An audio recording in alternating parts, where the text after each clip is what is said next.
Amis d'électronique, bonjour. Aujourd'hui, je vais vous faire une vidéo qui est plus particulièrement destinée aux concepteurs de circuits ou à ceux qui éventuellement en modifient, de façon à rappeler quelques règles, quelques bonnes pratiques en matière d'ajustement et de réglage. En effet, dans ma vie, j'ai eu l'occasion de faire énormément de calibrage ou de réglage d'appareils, et force est de constater que dans bien des cas, malheureusement, ces quelques règles que je vais vous montrer n'ont pas été respectées, et ça crée souvent des problèmes. Donc quand je parle des réglages, évidemment, je ne parle pas des réglages d'utilisation comme sur ce tiroir par exemple, mais de tous les ajustements qu'on retrouve ici. Là, on voit qu'il y en a pas mal. Tous ces réglages ici qui vont permettre de faire ce qu'on appelle souvent la calibration d'un instrument. Alors voyons un peu les bonnes pratiques pour les réglages analogiques. Le premier conseil sur les réglages, c'est qu'il faut les éviter en fait. Pourquoi? Alors déjà, on va dire dans un milieu déjà professionnel, un réglage c'est coûteux. Les composants réglables c'est souvent beaucoup plus coûteux que les fixes. Un bon trimmer ça coûte bien plus cher qu'une résistance fixe. Ensuite, s'il y a des réglages, c'est qu'il faut les régler. Donc ça veut dire que quelqu'un devra prendre le temps de faire ces réglages, et dans un coût bien sûr. Et ensuite, c'est souvent s'il y a des réglages, c'est-à-dire que de temps en temps, faut les reprendre et tout, faire ce qu'on appelle des calibrations, des choses comme ça. Et ça va aussi coûter cher après en maintenance. Et dans ma vie, j'ai vu souvent des montages où il y avait des réglages pour moi qui étaient absolument inutiles et qui auraient pu être évités. Donc pour ça, il y a quelques règles de conception. Déjà, au moment de la conception, on le sait qu'il va y avoir des dérives, qu'il y a des écarts entre les composants et des choses comme ça. Donc si on les anticipe, des fois, ça permet d'éviter d'avoir à faire des réglages. Aussi de choisir les composants qui vont bien par rapport à la précision dont on a besoin. Alors ça, bien sûr, il faut aussi des fois, au niveau du coût, voir. Par exemple, faire tout un montage avec des résistances à 0,1%, ça peut coûter beaucoup plus cher que de le faire avec des normales et de rajouter un réglage. Donc là encore une fois, ça peut dépendre du contexte économique. Ne pas chercher à être plus précis que nécessaire. J'ai aussi vu des fois des montages où, par rapport à l'usage, finalement, il n'y a peut-être pas besoin d'autant de précision. Imaginons un thermostat, domestique pour une maison, par exemple. Est-ce qu'on a besoin d'être précis au degré près? Pas vraiment, quoi. Donc à ce moment-là, pourquoi mettre des ajustements des fois alors que les écarts possibles sont acceptables. Utiliser au maximum ce qu'on appelle des systèmes asservis. Un système asservi, c'est un système qui possède un système de rétroaction et qui va généralement s'arranger pour que la sortie, par exemple, soit liée à une consigne. Et c'est pas le but de la vidéo de parler de ça, mais enfin, généralement, d'utiliser des systèmes comme ça font qu'on a beaucoup moins besoin de réglage. Mutualiser les références. Beaucoup de systèmes électroniques, on va avoir justement une tension de référence, par exemple, qui va servir après de base à plein de choses. Si on a plusieurs références, ça veut dire qu'éventuellement on a plusieurs réglages à faire. Si déjà on n'en a qu'une, et que tout est relié à cette référence-là, au pire il n'y a que celle-là à régler, ça limite. Et aussi, ça faut dire c'est vrai, c'est une règle de conception qui est vraie pour toutes, quand on a des problèmes, souvent on met des réglages parce qu'on traite l'effet plutôt que la cause, ce qui n'est jamais ici une bonne idée. Enfin bon, malgré tout ça, malheureusement, des fois on verra que c'est absolument impossible d'éviter d'avoir des ajustements. Et on va voir que dans ce cas-là, il y a des bonnes pratiques à suivre. Une règle donc très importante ici, ça va être aussi d'éviter les dépendances. Alors c'est quoi la dépendance? La dépendance, c'est l'effet qu'a un réglage sur un autre. Alors, en gros, j'ai un réglage A, je le règle. Maintenant, je règle B et je suis obligé de reprendre A, par exemple, parce que ça a changé ce réglage-là. C'est simple, au niveau de la dépendance, il y a trois cas généralement. On va voir qu'il n'y a pas de dépendance du tout, ce qui est le meilleur cas. Une dépendance simple ou multiple. Alors voyons ça en détail. Pas de dépendance, c'est quand il n'y a vraiment aucun lien entre les réglages. C'est le meilleur choix et en même temps ça veut dire qu'il n'y a pas d'ordre non plus pour les faire. Là je vous ai mis un petit exemple d'un montage comme ça. C'est un amplificateur stéréo, ce qu'on appelle un VCA, un amplificateur contrôlé en tension. On voit que sur chaque voie ici, il y a un réglage de polarisation, mais en fait, ils sont complètement séparés. C'est-à-dire que celui-là va régler le réglage de la voie A, par exemple, et une fois que j'ai fait ce réglage-là, le fait que je règle la voie B, ça va absolument rien changer au réglage de A. Donc on peut le faire dans n'importe quel ordre, et ça, c'est quand même ce qu'il faut privilégier au maximum, donc aucune dépendance. Ouais, c'est très facile à régler, enfin je veux dire, on les règle chacun comme on veut. Alors maintenant, il y a les dépendances simples. La dépendance simple, c'est quoi? C'est deux réglages qui ont une dépendance entre eux, mais on va dire que dans un sens. C'est-à-dire qu'un réglage est dépendant de l'autre, mais pas vice-versa. Pour voir ça, là, je vous ai illustré ça avec un bête système de comparateur. Hein, en gros, un système qui va basculer à partir d'un certain seuil de tension, dans un système où on doit aussi régler la tension d'alim. On voit que le fait de régler la tension d'alim changera la tension de seuil. Par contre, le fait de changer la tension de seuil ne change pas la tension d'alim. Donc là, ça veut dire que quand on va calibrer, on va régler un tel montage, il faudra impérativement régler d'abord la tension d'alimentation et ensuite le seuil. Mais derrière, bon, après c'est réglé. C'est pour ça que dans beaucoup de systèmes, on va trouver des procédures de calibration où l'ordre est important. Et d'ailleurs, c'est pas un hasard si quand il y a des alimes réglables, généralement, c'est ce qu'on va trouver en tête de liste. On commencera toujours par régler les alimes parce qu'elles vont avoir un effet après sur tous les réglages. Donc voilà, ça c'est ce qu'on appelle donc des dépendances simples. C'est pas terrible, mais enfin je veux dire, si on respecte bien l'ordre de réglage, c'est pas encore très gênant. Ensuite, les dépendances multiples. Alors c'est quoi les dépendances multiples, hein? C'est les trucs du style régler le potentiomètre P1 pour avoir 1 volt en sortie, voilà, régler P2 pour avoir telle valeur à tel endroit, et revenez sur P1 parce qu'il a changé et ainsi de suite.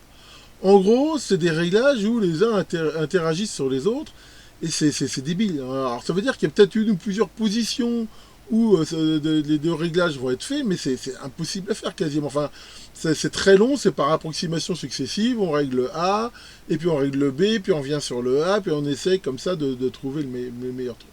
Et alors ça encore, c'est déjà dur quand il y a deux réglages. J'ai connu personnellement un montage où il y en avait plus de 3, je crois. C'est-à-dire que dès qu'on réglait quelque chose, les autres de se dérégler, et c'est vraiment l'enfer à faire.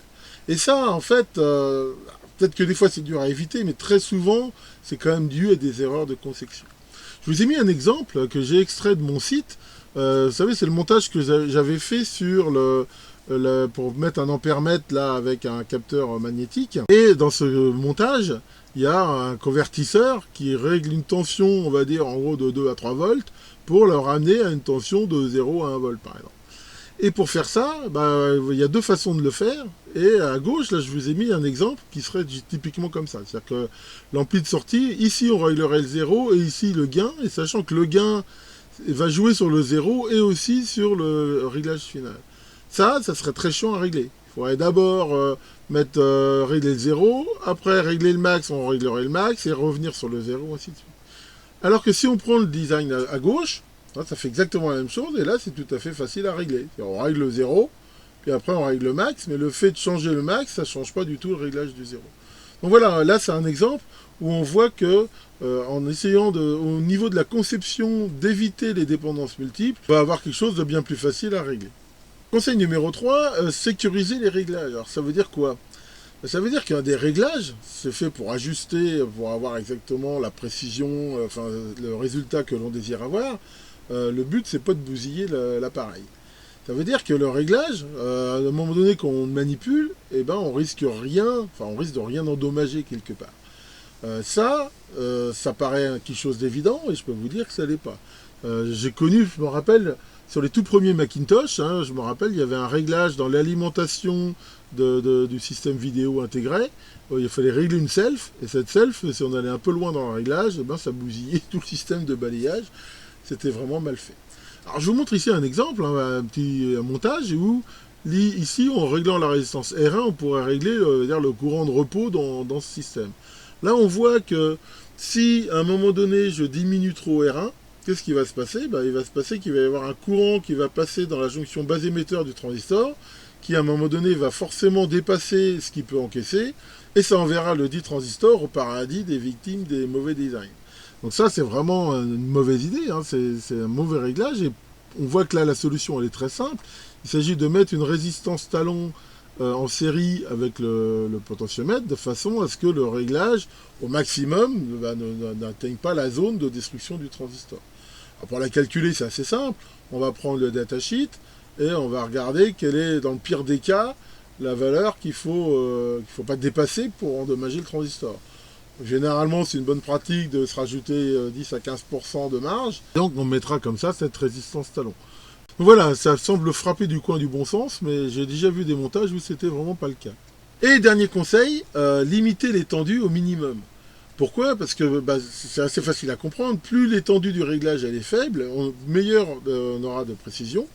Et le réglage sera d'autant plus facile parce qu'on aura beaucoup plus de chances d'atteindre rapidement le point de réglage adéquat.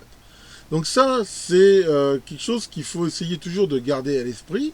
Hein, je vous ai mis ici, là, tout à l'heure, mon montage comparateur, et on voit que d'avoir le potentiomètre qui règle directement de V+, à V- à l'entrée, ça sert à rien. Parce que d'abord, le montage ne fonctionnera pas quand on est en butée, et en même temps, on va avoir des limites qu'on n'a aucune chance d'avoir. Donc là, l'idée, c'est de calculer des résistances pareilles de butée. Pas dans le but, comme tout à l'heure, d'avoir une protection, parce que là, à la limite, il n'y aurait pas endommagement du circuit, mais d'avoir une bonne plage de réglage. Donc ça, c'est tout l'art de calculer ces limites, sachant que d'un autre côté, faut pas les calculer trop juste. On a tous connu ça, enfin je veux dire, tous ceux qui ont fait du calibrage, un jour ou l'autre, on a la procédure qui vous dit régler R34 de façon à avoir 1 volt au point machin, et R34, on la tourne, on arrive en butée, là, on est à fond sur le tournevis, et puis on n'arrive pas à avoir le volt. On est toujours à 0,9 par exemple. Et ça, ça c'est vraiment je veux dire, énervant. On n'arrive pas à calibrer. Alors pourquoi on en arrive là? On en arrive là parce que souvent, alors c'est souvent dû au vieillissement, le système, il a vieilli, et les composants ont dérivé, et on n'arrive plus, alors qu'il fonctionne encore le montage, à le régler. Ça peut aussi arriver des fois sur des trucs neufs. Hein. Pourquoi? Parce qu'on a mal anticipé les variations. Je rappelle que tous les composants, souvent, ils sont pas fabriqués pareil. D'ailleurs, on voit bien dans les datasheets, un transistor, souvent, il y a les valeurs min-max, voire des fois que min ou max. Par exemple, on va dire le transistor machin, on vous garantit qu'il a un gain de 100 minimum. Mais ça, il peut très bien avoir 300. Donc ça, il faut bien l'anticiper. Donc c'est là tout l'astuce, à un moment où on fait le design du circuit, de se dire, je veux avoir la plage de réglage la plus réduite, sachant qu'il faut quand même que je puisse le régler. Et quand on calcule les limites, c'est pareil. C'est quand même bien de se garder un petit peu de marge, mais pas trop. En même temps, indépendamment de ça, si on veut avoir de la précision, alors qu'est-ce qu'on peut faire? Il y a déjà ce qu'on appelle les potards, les potentiomètres multitours. C'est vrai que si on a 10 tours de réglage pour régler une valeur de 0 à 1K, par exemple, on aura quand même beaucoup plus de précision que si on a un tour. Et sinon, on peut faire ce qu'on appelle un peu le système des verniers, comme ça, j'ai souvent vu ça, où on a un réglage fin et un réglage grossier. Alors bien sûr, quand on a ce genre de réglage, il faut toujours penser à mettre le fin au milieu d'abord, régler le réglage grossier et ajuster avec le fin. J'ai même vu une fois, je me rappelle, un circuit, il y en avait 3 comme ça en série. Hein. On pouvait vraiment descendre très bas au niveau de la précision. Hein, les bonnes pratiques un petit peu quand on fait des circuits comme ça, hein, c'est essayer d'éviter les réglages au maximum. Si on ne peut pas les éviter, éviter les dépendances et surtout les multiples comme la peste. Les réglages, ils doivent être safe, hein, on est sûr de ne pas cramer le machin si on tourne mal les boutons. Et finalement, aussi d'avoir le maximum de précision, de façon à avoir des réglages faciles à faire et vraiment le plus précis possible. Alors maintenant, quand même, de plus en plus, on a des systèmes plutôt digitaux avec des microcontrôleurs.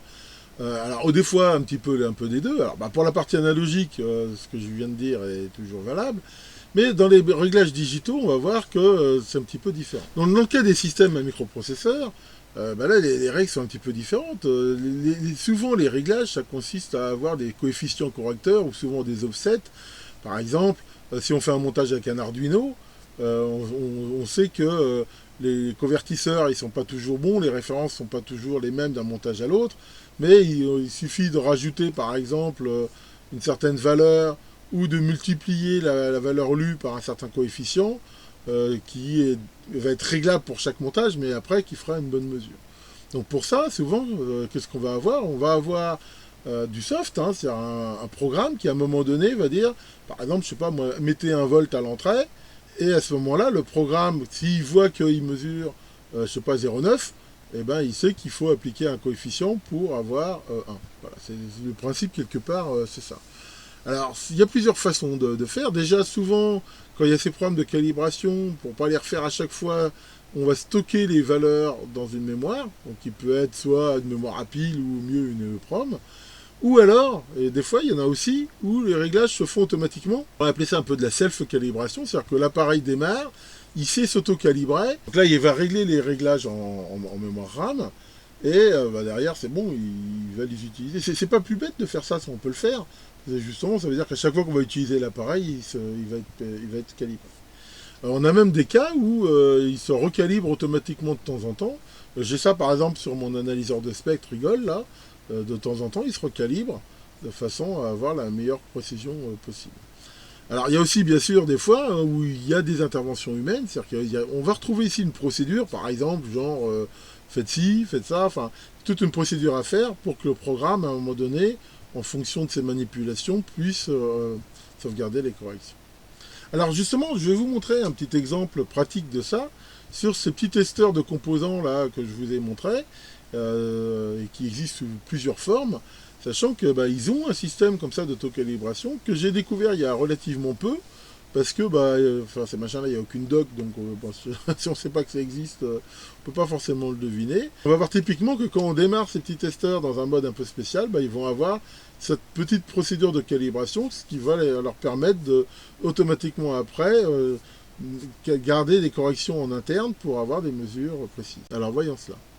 Voilà, alors on va regarder un petit peu comment on calibre ça. Donc le principe pour mettre ces appareils en mode calibration, c'est de court-circuiter les 3 entrées 1, 2, 3 au démarrage. On peut faire ça avec différentes choses, et c'était par exemple ça. Dans un des derniers testeurs que je vous montrais, il livrait ce truc-là avec, et justement c'est à ça que ça sert. Donc ici, on va le positionner de façon à court-circuiter les 3 entrées, et on le met en route. J'essaie de ne pas avoir trop de reflets. Là, il teste la batterie, voilà, hop, voilà, on voit qu'il rentre dans ce mode qui s'appelle Self-Test Mode, où il affiche différentes valeurs. Et alors là, voilà, après, comme on n'a pas trop la doc, on ne sait pas trop à quoi ça correspond, les différentes corrections qu'il montre. Mais ici, c'est ce que je vous ai expliqué, il est en train donc de calculer les valeurs de correction pour avoir des choses. Voilà, maintenant il dit d'enlever les tests, voilà, donc là il continue à se calibrer, si on peut le voir, ça met un certain temps.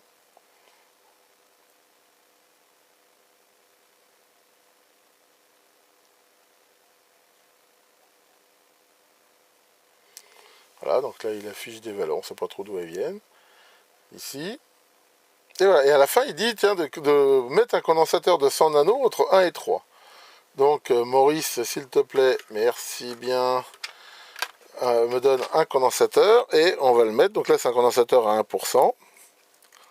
Voilà, toc. Et là voilà, il l'a détecté automatiquement. Et il dit que la procédure de calibration est terminée. Donc voilà, c'est un exemple typique d'appareil où là il y a une astuce. Alors c'est souvent dans les systèmes que pour se passer comme ça en mode calibration, il y a des astuces, c'est pas toujours clairement dit, ça peut être démarrer avec les 2 boutons enfoncés, faire je sais pas quoi, rester appuyé, enfin, et encore une fois, si on n'a pas la doc qui l'indique, c'est pas toujours facile de le savoir. Ces appareils, de toute façon, ils sont faits un peu sur la même base soft. Souvent, ils ont la calibration. Alors, des fois, ils ne demandent pas le condensateur. Enfin, c'est des fois un petit peu différent.